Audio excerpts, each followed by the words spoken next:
사울 왕이 죽고 이스라엘은 큰 혼란에 빠졌습니다.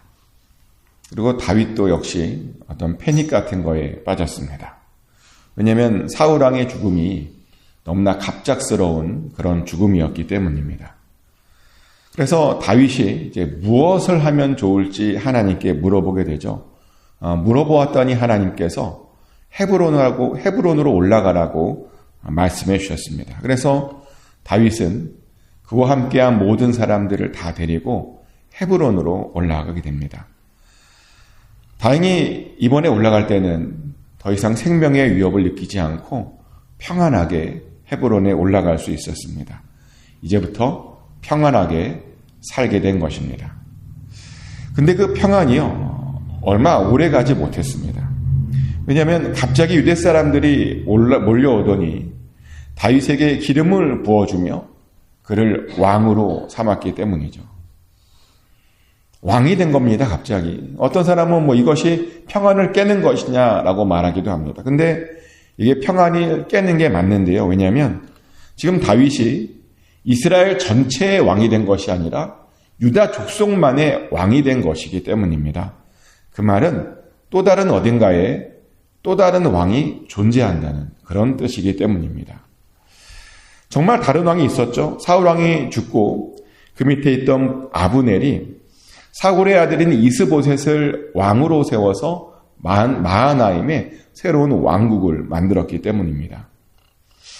하나님께 묻지 않고 자기 멋대로 왕을 세웠습니다. 이스라엘이 갑자기 분열된 겁니다. 그래서 이스라엘은 자기네들끼리 싸울 수밖에 없게 되었죠. 같은 민족인데 서로를 향해서 칼을 들 수밖에 없었습니다. 그래서 계속 그 전쟁이 이제 벌어지게 되죠. 그리고 전쟁 얘기가 오늘 본문에도 나옵니다. 어느 날 그 둘이 이제 기브온에서 만났다고 합니다. 가운데에 못을 두고 양쪽이 서로 대치를 했습니다. 근데 처음부터 전면전을 한 것은 아니고요.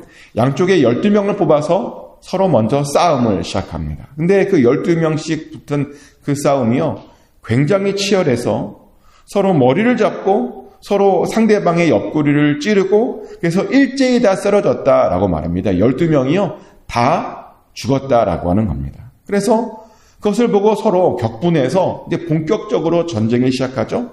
그 굉장히 맹렬했다라고 이렇게 말합니다. 그래서 막 치열하게 싸우는데 이제 다윗의 신복들이 좀 더 우세했습니다. 이스라엘 군사들은 점점 도망가기 시작했고 다윗의 신복들이 그들을 쫓기 시작했습니다. 그리고 그렇게 쫓김 당하는 사람 중에는 이스라엘의 아브넬도 있었습니다. 근데 그 아브넬을 누가 쫓았냐면 요압의 동생이었던 아사엘이 쫓게 되죠.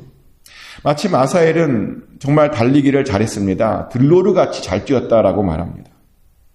그런데 이 아브넬은요, 아사엘과 싸우지 않았습니다. 왜냐하면 그가 요압의 동생이라는 것을 너무나 잘 알고 있었기 때문이죠. 혹시라도 자기가 그 아사엘을 죽이면 요압이 자기를 가만히 두지 않을 것이라고 하는 것을 이미 잘 알고 있었습니다. 그래서 그 쫓기는 와중에 아브넬이 아사엘에게 말을 해요. 자신을 쫓지 말고 다른 사람을 쫓으라고. 근데 이 아사엘이 말을 듣지 않아요. 그래서 결국에는 아브넬이 아사엘을 죽이게 되죠. 자기가 죽지 않으려면 어쩔 수가 없었습니다. 그래서 그 아사엘은요, 아브넬의 칼에 찔려서, 창에 찔려서 땅바닥에 누워있게 되죠. 그리고 그 장면은 다윗의 신복들에게는 굉장히 충격적인 장면이었습니다. 얼마나 큰 충격을 받았던지 그 아사엘의 시신이 있는 곳에 딱 이르면 모든 사람들이 발걸음을 멈췄다라고 그런 말을 할 정도입니다. 그 모습을 보고 요압이 너무나 화가 났죠. 그래서 요압이 그 아브넬을 쫓기 시작합니다. 해가 질 때까지 쫓았답니다. 산 꼭대기까지 쫓았답니다. 그러다가 산 꼭대기에 이르러서 그만두었는데, 왜냐하면 그 산 꼭대기에 이 아브넬을 도와주러 온 베냐민 지파가 나타났기 때문이죠. 그래서 더 이상 그들 때문에 쫓아가지 못하고 멈춰섰죠. 그러자 그제서야 아브넬이 요압에게 말합니다. 전쟁 중에 이런 일이 생길 줄 몰랐냐고. 언제까지 자기를 그렇게 쫓겠냐고. 이제 그만하자고. 이렇게 타협을 하죠. 그러자 그 말에 요압이 정신이 돌아왔고요. 더 이상 아브넬을 쫓지 않기로 하고 나팔을 불고 이제 각자 자기 집으로 돌아가기로 합니다. 다시는 싸우지 않기로 합니다. 이렇게 이스라엘과 다윗의 신복 사이의 전쟁이 끝났습니다. 그리고 그 전쟁으로 다윗의 신복은 아사엘을 포함해서 20명이 죽었고 이스라엘은 무려 360명이나 죽었다라고 오늘 결론이 그렇게 내려집니다. 자기네들끼리 싸워서 정말 많은 사람이 죽은 겁니다. 이 이야기는 우리에게 역시 아주 중요한 교훈들을 알려줍니다. 첫 번째는요, 무엇을 할 때 반드시 하나님께 물어보고 해야 한다는 것이죠. 사울이 죽고 다윗은 하나님께 물어보고 헤브론으로 올라갔습니다. 그런데요, 아브넬은 물어보지 않았습니다. 그러다 보니 새로운 이상한 나라를 만들었고 그것 때문에 자기들끼리 싸우는 그런 엄청난 일을 그들이 경험해야 했다는 겁니다. 이 부분은 굉장히 아쉬운 부분인데요. 만약 아브넬이 하나님께 물어보고 그 다음 이스보셋을 왕으로 세워서 나라를 건국했다면 어떻게 되었을까요? 아마 하나님께 물어봤다면 그들이 그렇게 나라를 세우지 않았을 겁니다. 왜냐하면 하나님의 뜻은 다윗을 중심으로 한 나라였잖아요. 그가 물어보았다면 그 이스보셋이 아니라 다윗을 중심으로 새로운 나라를 세웠을 겁니다. 그리고 그랬다면 이스라엘의 태평성대는 7년 더 먼저 왔었겠죠. 하지만 아브넬이 물어보지 않았기 때문에 이 이스라엘의 통일이 그 태평성대가 사울왕이 죽고 7년 이후에나 7년 후에나 생긴 겁니다. 정말 쓸데없는 시간 낭비와 쓸데없는 고생과 쓸데없는 죽음을 7년 동안 그들이 경험해야 했다는 겁니다. 물어보지 않아서요. 근데 그래요. 물어보지 않으면 반드시 쓸데없는 고생을 하게 됩니다. 물어보지 않으면 반드시 시간 낭비를 하게 됩니다. 우리가 그런 경험들을 많이 해요. 사실은. 물어보지 않아서 바로 갈 수 있는 길을 돌아 가고 그렇게 시간 낭비하는 일들을 우리가 많이 경험합니다. 저도 그런 경험들이 있어요. 많이 있습니다. 하나만 소개해드리면 팬데믹 때였는데 팬데믹 때 모든 교회들이 이제 녹음을 해서 방송을 했잖아요. 라이브로 하는 교회도 있었지만 저는 녹음을 해서 방송을 했었습니다. 그래서 매주 교회에 가서 이제 설교를 녹음하죠. 그리고 어떤 날도 녹화를 하러 이제 교회에 가서 막 녹화를 준비하고 있는데 평소에는 제가 어떻게 녹화를 했냐면 교회에 가서 충분히 기도를 한 다음에 그 다음에 하나님의 힘을 받아서 녹화를 했습니다. 이 영상을 통해서 은혜가 있게 해달라고 충분히 기도한 다음에 그 다음 녹화를 했습니다.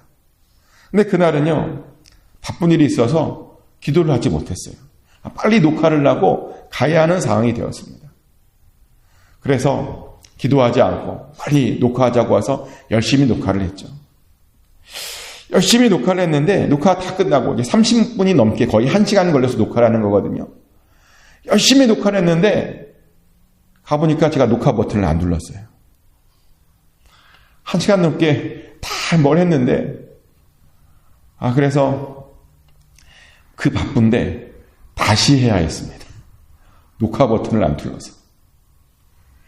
이런 일이 있어요. 우리 주변에 기도하지 않아서 묻지 않아서 바로 갈 수 있는 일을 뺑글뺑글 돌아가며 힘들게 가는 그런 일들을 우리가 경험을 하게 됩니다. 그래서요, 바쁠 때일수록 기도해야 하는 겁니다.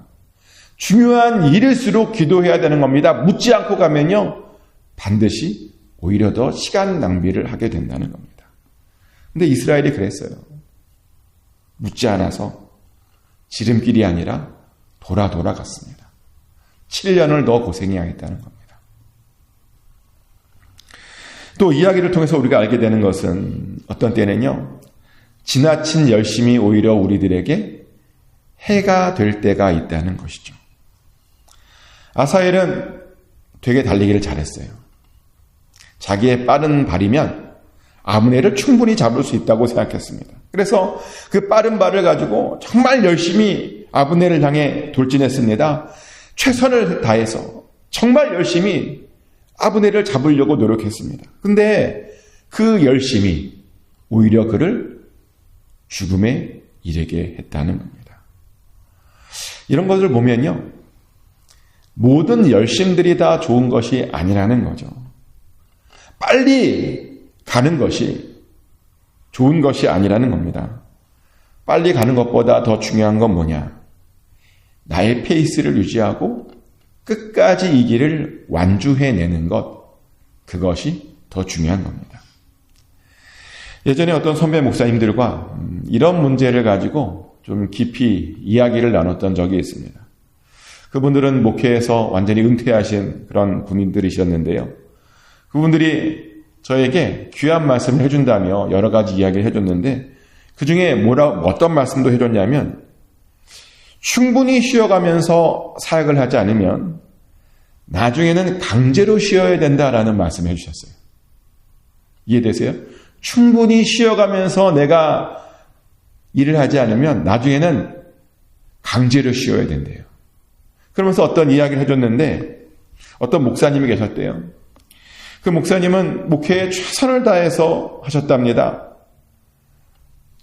잠도 집에서 안 잤대요.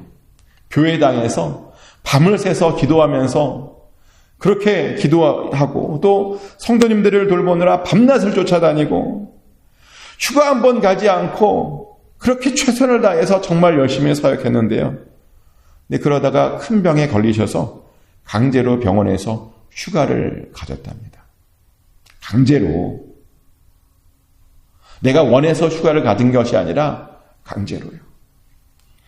그래서 병원에서 굉장히 후회를 하셨답니다. 내가 왜 쉬지 않아서 이렇게 강제로 쉬는가? 쉴 때 쉬어야 되는데 너무 열심히 왜 달렸나? 굉장히 후회를 하셨답니다. 그러면서 저에게 절대로 달리지 말라고. 너무 열심을 부리면 그 열심 때문에 오히려 넘어지니까 쉬엄쉬엄 하라고. 이게 목회라고 하는 것이 단거리가 아니잖아요. 장거리잖아요. 근데 목회만 그렇습니까? 우리의 인생이요, 단거리가 아니에요. 우리는 장거리 지금 운동을 하고 있는 겁니다. 근데 어떤 분을 보면 단거리 경기를 하는 것처럼 막 열심히 뛰려고만 하는 분들이 있어요.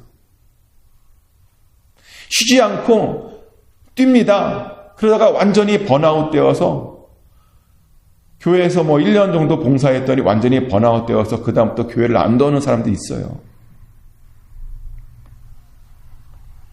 그러면 안 됩니다. 장거리입니다. 우리가 지금 뛰고 있는 이 경기는요, 장거리 마라톤입니다. 속도를 조절해야 됩니다. 끝까지 달리는 것이 중요합니다. 그러기 위해서는 잘 쉬셔야 됩니다. 지나친 열심, 반짝하고 끝나는 것이 아닙니다. 그러면 나중에 병실에서 쉴 수 있습니다. 꼭 명심을 하시길 축복합니다. 또 마지막 세 번째로 이 일을 통해서 우리가 알게 되는 것은, 보복은 무조건 하나님께 맡겨드려야 한다는 것입니다. 자기의 동생 아사헬이 죽자 요압의 눈이 돌아갔어요. 그래서 그 아사헬을 죽인 그 아브넬을 잡으려고 그를 막 정신없이 쫓아갔습니다. 자기가 얼마나 오래 쫓아다니지도 모를 정도로요, 어디까지 쫓아갈지 모를 정도로 정말 열심히 그 아브넬을 잡으려고 요압이 쫓아갔습니다. 마음속에는 오직 복수하려고 하는 그런 마음밖에 없었습니다. 그러다 놓쳐요. 근데 놓쳤지만 얼마 있다가 결국에는 복수를 해요. 이제 이 장면이 다음 장면에 나옵니다. 다음 장에 요압이 이제 다윗에게 항복을 하러 온 그 아브넬을 쫓아가서 결국 죽여요. 동생의 복수라며 아브넬이 항복하러 왔는데 그걸 죽여요. 이게 윤리에 어긋나는 거거든요. 항복하러 왔잖아요. 그러면 살려야죠. 아무리 원수라도 살려야죠. 근데 쫓아가서 죽였습니다. 복수를 자기 멋대로 한 겁니다. 그래서 그 요압이 어떻게 되었는지 아십니까? 다윗에게 그 다음부터 신뢰를 받지 못해요. 다윗의 눈밖에 납니다. 그래서 다윗과 요압이요 자꾸만 부딪혀요. 시편에서 말하는 다윗의 원수가 누구냐? 이 요압이에요, 요압. 그러더니 나중에 다윗이 죽으면서 솔로몬에게 아주 기가 막힌 유언을 하나 남기죠. 뭐라고 남기냐면 절대로 요압이 평안하게 죽지 못하게 하라라고 하는 그런 유언을 남깁니다. 다윗의 마음이 사무친 거예요. 자기 멋대로 복수한 그 요압이 너무나 미웠던 겁니다. 그래서 실제로 솔로몬이 나중에 왕이 되자마자 제일 먼저 한 일이 뭐냐면 이 요압을 죽여버리는 일이었습니다.